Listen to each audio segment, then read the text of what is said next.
E neste 2 de dezembro de 2020, o Brasil comemora uma data importante. São 21 anos de um momento histórico para a agricultura brasileira, onde a gente conseguiu aprovar uma lei a favor da biotecnologia e, mais do que isso, a favor da democracia nesse país. É isso mesmo. Em 2 de dezembro de 1999, terminava, pelo menos uma parte, ou uma batalha da guerra a favor, né, como eu disse, da biotecnologia, dos transgênicos, e à frente desse embate, à frente dessa busca por mais democracia, estava o seu Almir Rebelo, que é produtor rural e presidente do Clube Amigos da Terra, lá em Tupanciretã, no estado do Rio Grande do Sul, grande parceiro do Notícias Agrícolas há muitos anos, e é essa história que a gente vai resgatar nessa conversa que a gente vai ter agora. Não é isso, seu Almir? Muito boa tarde para o senhor, seja bem-vindo.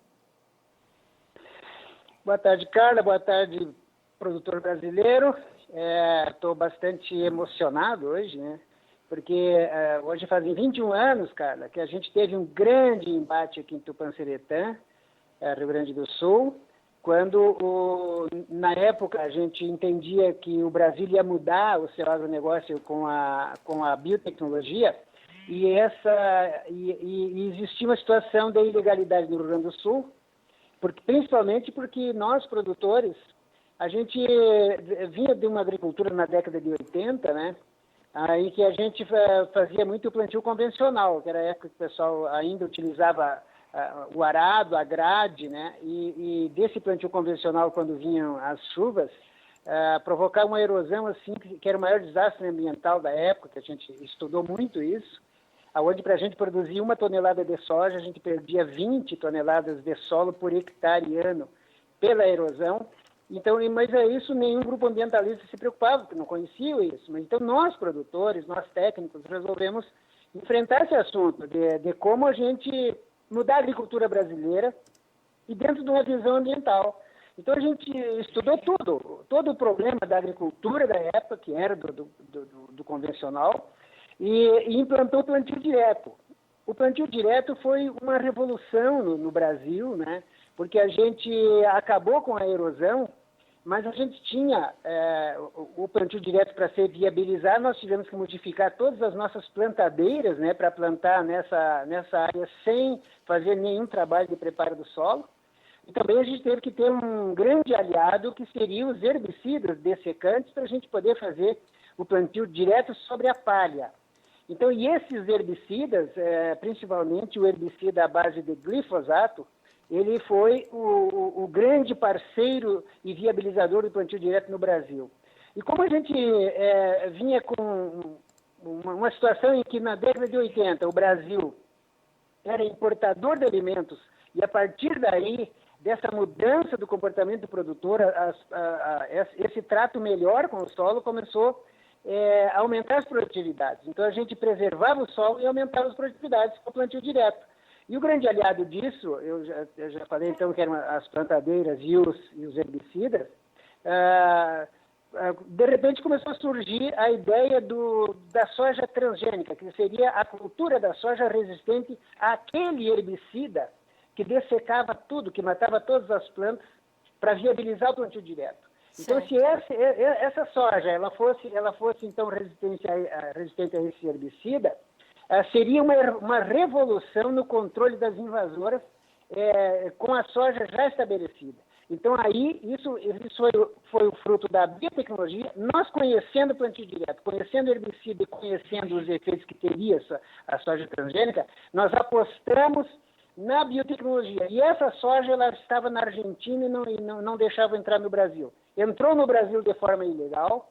Nós, sabendo do que ia acontecer com esse futuro nosso do Brasil, nós tentamos negociar com os nossos governos aqui do Estado, principalmente o governo do Estado, que era esquerda, era comunista, e eles disseram que não ia deixar nós implantar a biotecnologia, e, na verdade, eles queriam destruir o produtor que estivesse plantando soja transgênica de forma ilegal vinda da Argentina, porque eles queriam destruir o produtor rural, porque eles, então, desapropriariam as propriedades que plantavam soja transgênica de forma ilegal e transformariam tudo em áreas de assentamento, e cujo grande objetivo deles era, destruindo o produtor gaúcho primeiro, que era, segundo eles, o mais difícil de domar, no Brasil era o gaúcho. Meu Deus. E depois eles, então, dominariam todo o Brasil, toda a América, e os últimos seriam os argentinos, mais complicados. E com isso, dominando os produtores rurais, eles estariam, então, implantando o comunismo na América Latina, através da criação da URSAL. Então, na época, eu vinha já estudando isso também, Carla. Então, eu sabia o que eles estavam falando e qual era o propósito. Na verdade, eles, no dia 30 de novembro de 1999, o governo comunista do Rio Grande do Sul mandou para Tupanciretã 10 equipes de agrônomos de fiscalização para identificar os produtores e montar os processos de desapropriação das propriedades. Então, nós resolvemos, então, no dia... Eles chegaram aqui num local e se alojaram aqui, que só tinha uma saída. Aí, no dia 1º de dezembro, antes que clareasse o dia, nós trancamos essa saída. E aí, deu um movimento muito grande. O governo mandou um pelotão de choque para cá com 200 homens e metralhadoras e cachorros para libertar esses fiscais que eles entendiam que estavam presos em cárcere privado. Tudo uma loucura isso.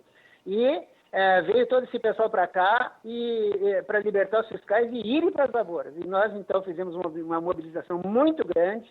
Foi um momento de muita tensão aqui, e coube a mim, como presidente do Clube Amigos da Terra de Tupanciretã, numa visão ambiental, de enfrentar o ambientalismo, porque a gente não podia discutir ilegalidades, porque a soja realmente estava sendo plantada de forma ilegal.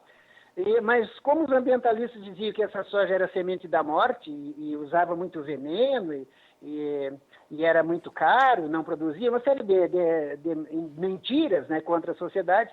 Então nós entendemos que era hora de nós enfrentar o ambientalismo para desmascará-los e também promover a biotecnologia, que seria a grande revolução do Brasil. Então, quando hoje a gente tem uma situação que o Brasil de importador de soja, importador de alimentos na década de 80, para exportador de alimentos hoje, para mais de 1,5 bilhão de habitantes no mundo, eu quero te dizer com muita satisfação, Carla, que toda aquela atenção, aquele planejamento que nós pensamos de Brasil, conhecendo o futuro do Brasil, no dia 2 de dezembro, que hoje a gente comemora 21 anos, a gente conseguiu um entendimento para que o governo admitisse que a gente continuasse dialogando sobre o assunto. Nós apostamos no diálogo e no conhecimento, e por isso nós saímos de Tupanciretã, passamos pela Assembleia Legislativa do Estado do Rio Grande do Sul e fomos parar em Brasília, onde a gente aprovou uma lei de biossegurança, com a convicção que nós estaríamos mudando a agricultura brasileira e a agricultura do mundo. E com certeza nós transformaríamos o Brasil na maior potência mundial de produção de alimentos com preservação ambiental, e o Brasil está atingindo esse objetivo. Ainda temos muito que melhorar. Então a gente está muito feliz, porque tudo começou aqui, quando a gente estudou os nossos inimigos e estudou toda a nossa importância enquanto produtor rural para mudar a agricultura mundial. Tu pode dizer assim, mas isso aí, vocês já tinham essa noção na época? E eu te respondo, sim. Por quê? Porque quando eles disseram que queriam nos destruir para implantar o comunismo na América Latina, nós sabíamos que nós não poderíamos enfrentá-los sendo uma ameaça para derrubar o projeto ideológico para a América. Se nós tivéssemos feito dessa forma, a gente com certeza teria havido derramamento de sangue aqui no Tupanciretã. Nós apostamos no conhecimento, na ciência, na capacidade de diálogo e no nosso amor ao nosso país. Porque a gente sabia que com o tempo muitas coisas iam acontecer, e aliás tem muita coisa para acontecer, Carla, mas tudo a gente tem certeza e com muito orgulho de ser brasileiro e confiar no nosso país e apostar no nosso país, é que nós temos muita tranquilidade do que a gente fez, a gente sabia que estava fazendo, sabe o que está acontecendo hoje e também tem muita noção do que vai acontecer para o futuro se as nossas entidades e nós envolvidos com o agro, a gente continuar acreditando no Brasil e montar estratégias para ver esse futuro cada vez mais consolidado. Então, um dia, a gente comemora que há 21 anos atrás, era um momento de muita tensão, mas isso valeu a pena, graças a Deus, fizemos isso da melhor forma, da forma mais civilizada e humana possível, e hoje nós podemos dizer que acertamos e que também temos muito a contribuir com o Brasil. Por isso é uma grande satisfação estar conversando contigo sobre esse acontecimento que foi histórico para o nosso país e para o mundo. Seu Almir, é interessante ouvir o senhor na sequência de uma entrevista que nós fizemos aqui com a doutora Mariângela Hungria, que é pesquisadora da Embrapa Soja e foi selecionada como uma das mais influentes pesquisadoras e cientistas do mundo. E isso, e mais a história que o senhor está me trazendo, que eu sei que o senhor liderou esse movimento, né? Desde que eu comecei a cobrir agronegócio, eu tenho uma proximidade muito grande com o senhor justamente para entender a história, para entender como as coisas se deram e qual caminho elas percorreram para chegar até onde chegamos hoje. E é muito interessante de ver, assim como eu abordei com a doutora Mariângela, o papel social, acima de todos os outros, que tem a soja, e mais especificamente falando da soja transgênica agora, diante desse dia importante, né, depois de 21 anos, para o desenvolvimento do Brasil como nação, né, seu Almir? Para o desenvolvimento do Brasil como sociedade. A soja ela tem um papel na história do país que é determinante para que a gente esteja onde está hoje. O senhor concorda com isso? Sim. E o aspecto importante, assim, Carla, é o seguinte: o produtor brasileiro ele já tinha feito algumas mobilizações para negociar com o governo, e um grande momento que ficou marcado na história do agronegócio dos últimos tempos foi quando o produtor foi a Brasília, numa mobilização muito grande, para resolver uma questão de endividamento. Imagina o produtor chegar lá e falar com o governo, deve para o governo, então o cara chega assim de joelho, implorando para que o governo dê condições do produtor pagar essas dívidas, e que inclusive isso foi atendido, mas o produtor é tipo uma vítima, ele chega lá, ele não tem assim, não tem outro objetivo senão conseguir aquele intento. E isso foi conseguido através da securitização, que o pessoal vai terminar de pagar essa conta agora em 2025. Mas a questão da biotecnologia foi diferente. Por quê? Porque nós fomos para Brasília, cara, para chegar lá e dizer para o governo: nós não queremos nem um centavo do governo, nós queremos que o governo nos dê liberdade de produzir, de pesquisar, de acreditar num novo momento, na modernidade da agricultura brasileira, e considerando vários aspectos. Então, nós chegamos assim, como diz Gaúcho, de chapéu tapeado, para falar com o governo como protagonista. E nós estávamos sabendo o que estava acontecendo, e principalmente no momento que a própria Embrapa, que tinha feito um grande trabalho para o Brasil, na promoção do agronegócio brasileiro, mas a Embrapa estava sendo vítima da ideologização do governo petista comunista, do atraso contra o Brasil. Esse registro precisa ser feito, porque técnicos da Embrapa, grandes pesquisadores da Embrapa, eles foram assim massacrados, eles foram assim impedidos, foi tirada a liberdade desses pesquisadores de acreditar e pesquisar mais sobre esse futuro que o produtor queria. Existia um vácuo entre o produtor rural da biotecnologia e os pesquisadores da Embrapa, porque a Embrapa não era permitido falar em biotecnologia em soja transgênica. Então, o que acontecia? A soja transgênica, que na época, Carla, o Brasil plantava 11 milhões, ou de 11 a 13 milhões de hectares. 13 milhões de hectares o Brasil plantava em 1999, 2000. Nós acreditamos no potencial brasileiro, quando tu pergunta sobre a importância da soja, e a biotecnologia, o plantio direto, a discussão sobre o Código Florestal que a gente participou, a consequência disso é que hoje o Brasil está cultivando, se aproximando dos 39 milhões de hectares de soja, para você ter ideia, triplicou, aumentou as nossas produtividades, aumentaram muito as nossas produtividades. E o que a gente entendia na época? Que o momento que a biotecnologia encurtasse o ciclo de algumas cultivares da soja e também tivesse influência sobre a cultura do milho, principalmente o Mato Grosso, no nosso entendimento, Carla, seria o estado dos mais beneficiados pela biotecnologia, porque seria possível mais de uma ou mais de duas safras durante o ano, em função das tecnologias e principalmente do plantio direto e da biotecnologia. E hoje é uma realidade isso. E outra coisa, Na época, a gente só ouvia dizer que da soja só saía o óleo e o farelo. O que a Embrapa nos mostra hoje? A Embrapa nos mostra hoje que da soja é possível que se obtenha mais de 4.000 subprodutos. Então, a gente, para aprovar a biotecnologia e esse cultivo dessa soja, que é importante a gente dizer que teve origem na China, mas parece que ela foi feita para o Brasil. E o nosso Brasil, que é esse país continente nosso, que a gente pode plantar soja o ano inteiro quase, né?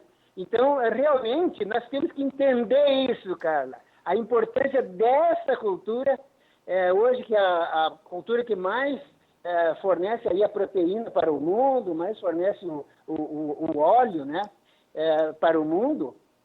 Então, a gente, com essa cultura, com essa área brasileira, então não temos dúvida que nós estamos diante de uma cultura extraordinária, uma cultura extremamente importante para o Brasil. E hoje o Brasil, então, tem essa condição de produzir essa quantia de alimentos para alimentar toda essa população de 1,5 bilhão de habitantes do mundo, mas nós estamos recém começando, cara. Tu acredita que o nosso país tem 851 milhões de hectares e nós estamos plantando alimentos em apenas 7,8% da nossa área brasileira? Exato. Tu já pensou, cara, o dia que deixar nós trabalhar e tu comunicar isso para o mundo, guria? A revolução que vai ser, a admiração que nós vamos causar no mundo, porque o Brasil, que hoje já é o maior produtor de soja do mundo, com certeza, se não ser o maior produtor de outras culturas, nós vai poder desenvolver outras culturas de uma forma que nós não temos dúvida nenhuma que o Brasil será cada vez mais consolidado como a maior potência, o maior celeiro do mundo, desde que nos deixe nós produzir. Então, é um momento especial para nós rever essa história, colocar isso para a nossa sociedade, os nossos jovens hoje estão alienados, eles não estão sabendo o que está acontecendo, nem da onde o Brasil veio, da onde o agro veio, nem para onde vai. E nós temos que fazer essa conexão. Hoje, quando se fala muito em conectividade, cara, nós precisamos conectar a mente dos jovens nesse passado recente do agronegócio brasileiro, do presente do agronegócio brasileiro e aonde nós vamos chegar. Nós temos que estar parceiros, nós temos que ser parceiros dessa juventude que é para não deixar essa peteca cair. Então, nós estamos diante de uma cultura extraordinária que é a soja. Podemos aumentar muito as produtividades, podemos aumentar em muito a área de soja, e nós sabemos como. E nós sabemos também quais são os entraves que estão aí. E nós vamos trabalhar isso. Vamos continuar enfrentando esses entraves, porque ninguém vai tirar do Brasil essa missão e essa vocação de ser essa potência mundial, que, aliás, não querem deixar, porque eles não acreditam na formação do brasileiro. Eles acham que nós somos uma gentalha de quinto mundo, que não temos capacidade de pensar, de fazer as coisas, e por isso temos que pedir para eles. Nós não vamos pedir para ninguém, porque nós já estamos sabendo ensiná-los. Nessa parte da agricultura, da preservação ambiental, dessa relação da produção com o meio ambiente, nós somos primeiro mundo. Nós não temos que, naturalmente, que não sermos mal educados e não dialogar com o mundo. Agora, nós temos que mostrar para o mundo que nós já temos tecnologia, e temos um país diferente, temos tudo na mão para ensinar e não para se ajoelhar para ninguém. Vamos dialogar de igual para igual, né, seu Almir? Não é que vamos nos fechar para o diálogo, mas vamos dialogar de igual para igual, vamos dialogar como produção sustentável que temos, produção responsável que temos, e começar a conectar com a mente dos jovens, não só esse passado recente, mas o futuro que a gente tem pela frente, que vem do campo. Para sabermos para onde vamos, temos que saber de onde viemos, né? Então, esse histórico do agronegócio, esse momento de tensão, que foi só um que nós vivemos, né? Mas um importantíssimo que vivemos há 21 anos, ele serviu de ponte para que nós estivéssemos aqui hoje e com democracia e liberdade, graças a Deus, liberdade de expressão principalmente, podendo ter essa conversa, né, seu Almir? Porque um pouquinho antes da gente entrar né, ao vivo, o senhor chamou atenção para isso, né? Nós não só tivemos uma vitória para a biotecnologia, para o campo, nós tivemos uma vitória também política e pró-democracia, o que é determinante também para que hoje a gente possa registrar e reviver essa história. Isso também é importante e a gente precisa saber como comunicar isso para as novas gerações, não só do campo, não só do agronegócio, mas principalmente para gerações de fora dele, né, seu Almir? Isso, Carla, tem uma importância enorme. Por quê? Porque no momento que nós somos ameaçados pelos comunistas gaúchos, do governo gaúcho, porque o governo do Rio Grande do Sul foi o primeiro que experimentou esse caos que é o comunismo. Foi aqui, e nós tivemos essa luz para a gente discutir com esse governo e mostrar para o resto do Brasil que ainda não estava infectado, que nós deveríamos, enquanto produtores rurais, fazer a nossa parte, até porque que nós sabíamos que comunistas ou não comunistas precisariam se alimentar, e quem iria produzir o alimento para eles era nós. Então nós tínhamos uma importância em todos os envolvidos no processo. E aí, nós teríamos, o que nós fizemos? Diante de uma situação que o nosso governo comunista aqui era contra, nós tivemos que trocar o governo. Quando nós não conseguimos mudar a cabeça do governo, nós mudamos o governo.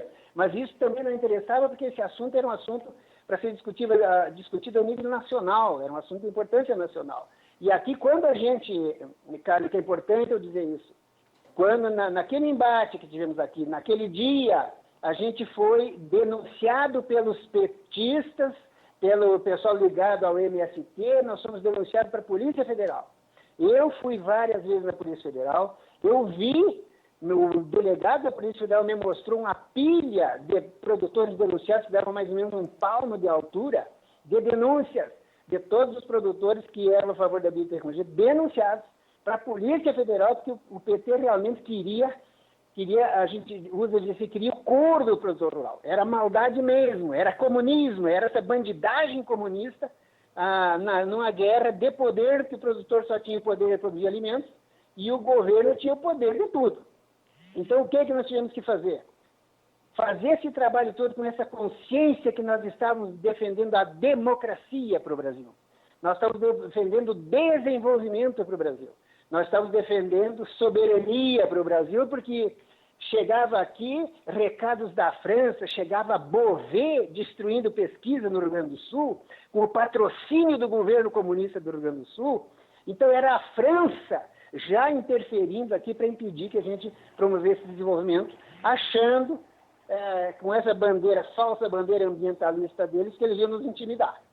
Não nos intimidar. Nós fomos para Brasília, numa parceria com a ciência, com os cientistas, com os políticos que nos consideraram e nos ouviram, e principalmente, Carla, com a mídia, uma mídia inteligente, brasileira, nacionalista, que nos deu a oportunidade de mostrar para a sociedade brasileira o que a gente estava discutindo. Então, hoje, quando a gente vê a nossa mídia comunista que está aí, uma mídia que nos envergonha muito, então a gente lamenta muito isso, por quê? Porque esse desenvolvimento brasileiro só foi possível, e isso nos perguntaram em eventos internacionais, qual foi o segredo do Brasil para um assunto como biotecnologia.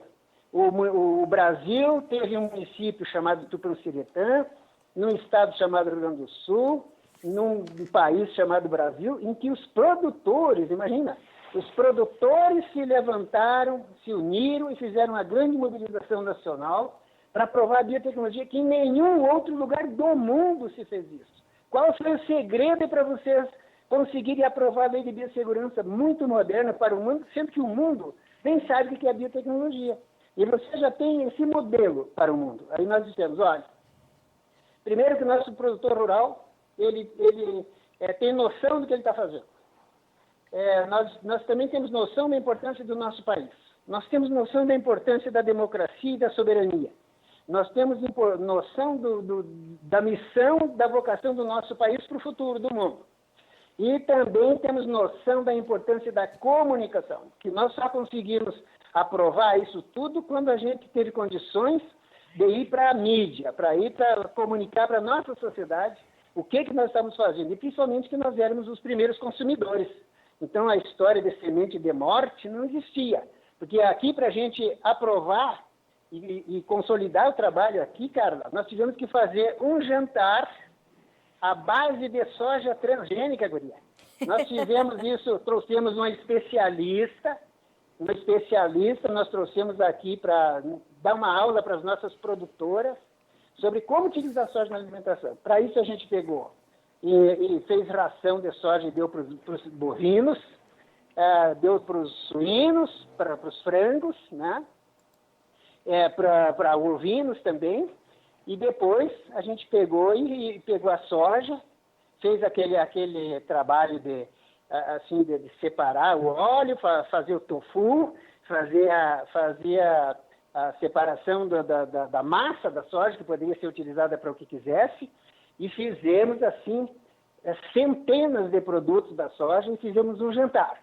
Claro que aquela carne assada era carne alimentada, os animais eram alimentados com soja transgênica, e fizemos aquele jantar, trouxemos a mídia, e esse jantar nós trouxemos o bisavô, o avô, o pai, o filho, o neto e o bisneto, e todo mundo se fartou naquele jantar delicioso, maravilhoso. E tu acredita, Carla, que aquilo, a gente acreditava tanto naquilo, que aquilo nos energizou, guria. Nós saímos daqui, todo mundo querendo ir para Brasília, fomos para Brasília, porque essa situação nós brigamos desde 99 até 2005. Dia 24 de março de 2005, nós aprovamos a Lei de Biossegurança. É outra data histórica para o Brasil. 24 de março de 2005, aprovamos a Lei de Biossegurança. Nessa Lei de Biossegurança, inclusive, nós aprovamos assim pesquisa, cultivo, e nós temos um ponto que precisa ser discutido. A nossa pesquisa está muito devagar. Mas isso é um assunto para a gente falar outro dia, porque aí nós conseguimos, então, o artigo 5º da Lei de Biossegurança, ela também diz que a gente poderia pesquisar o uso de células-tronco. Imagina, nós, produtores rurais, defendendo uma lei que já podia possibilitar a pesquisa com célula-tronco. O que é isso? Produtor brasileiro pensando nisso. O que é isso, gente? E nós estávamos lá com cientistas discutindo isso. E aí tem uma questão que nós precisamos comentar aqui, porque um detalhe que a gente participou na época da discussão é que essa tecnologia tinha dono. Era patenteada. Então a gente teria que pagar uma taxa tecnológica. Nós conseguimos, cara, fazer um acordo com as empresas diante das circunstâncias, e da época nós fizemos um acordo para pagar 1% de royalty sobre essa tecnologia e pagar isso na moeda. Nós participamos, porque não era semente, né? Veio da Argentina, não era semente, não tinha como a gente falar em royalty em semente. Então, como para a gente aprovar a Lei de Biossegurança, nós tivemos que reconhecer que aquela tecnologia era patenteada, então nós também, por honestidade, nós concordamos que deveríamos pagar uma taxa tecnológica. Acertamos isso em 1% da produção obtida, pagamento na moeda. Fizemos um grande acordo, inclusive, com o setor de armazéns, empresas, né, cerealistas, que recebe produção. Pois esse assunto, enquanto teve na nossa mão, nós participando, andou bem. Depois degringolou. Virou numa situação que hoje o royalty na moeda é um assalto contra o produtor brasileiro. As coisas foram mudando, né, seu Almir? As coisas foram mudando. Mas a solução... E esse debate já piorou. Esse debate é um debate antigo também do agronegócio brasileiro, não é um assunto novo e é um assunto que ainda gera muita polêmica, embora nos últimos anos alguns ajustes tenham sido feitos para que ele, inclusive, não fosse esse royalty não fosse sido duplamente pago. Tivemos esse momento também, né, seu Almir? Mas ainda não está resolvido de forma equilibrada. Não está. Adequada é justa. Não está. E a solução, Carla, já vou te dizer.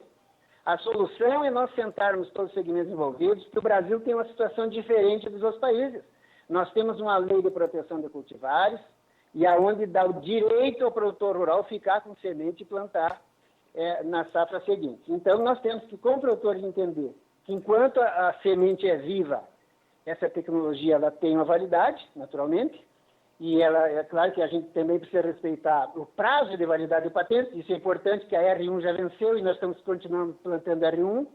Então, agora a solução vai ser o pagamento na moeda, um percentual que seja equilibrado, seja justo e que a empresa detentora da tecnologia, recebendo esse valor do produtor que cultivar suas cultivares, e essa empresa vai ter que repassar para quem pesquisar, para os obtentores e tal, vai ter que fazer o pagamento de algum tipo de apoio para que eles continuem sendo motivados a produzir novos cultivares com novas tecnologias, o produtor ficar com a liberdade de plantar se entender que vale a pena, mas em plantando, em utilizando essa tecnologia, também o produtor tem que ter honestidade e a grandeza de reconhecer que tem que fazer esse pagamento. Mas isso tem que ser acertado de forma justa, porque também é vergonhoso a gente saber de pessoas que não querem pagar essa taxa. Tem que pagar. Agora, também ser assaltado com 7,5% na moeda também é uma afronta ao produtor brasileiro. Se não fosse ele, produtor, se mobilizar e defender essa tecnologia, o Brasil não teria essa tecnologia e também não teria esse desenvolvimento que teve. E nós temos certeza que na época se questionava ou a biotecnologia é aprovada no Brasil ou não é aprovada no mundo. E o Brasil decidiu que a biotecnologia foi aprovada para o Brasil e para o mundo. Por isso, a gente sabe do que está falando e sabe do que pode vir aí e sabe também da nossa responsabilidade nessa realidade que está aí.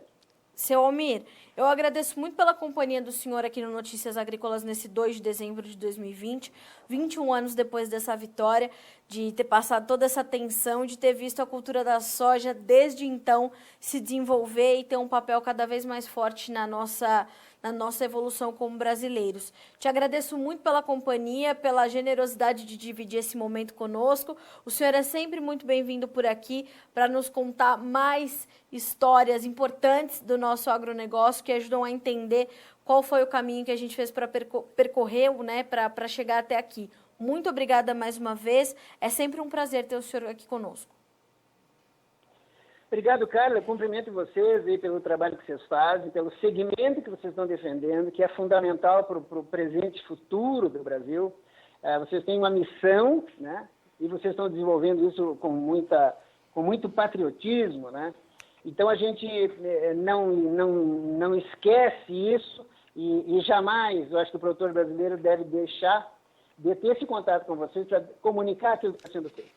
E aí eu quero, no momento que você tiver um tempo aí, nós temos que seguir essa conversa, porque se nós fizermos tudo isso pensando no futuro do Brasil, afinal, o que nós ainda temos para oferecer a partir dessa experiência, o que nós queremos para o nosso Brasil? Estou aqui à disposição para a hora que tu precisar, nós estamos prontos para dizer o que a gente tem certeza que vai acontecer nos próximos anos com o nosso grande e querido Brasil. Tá Foi um fechado. prazer conversar com vocês aí.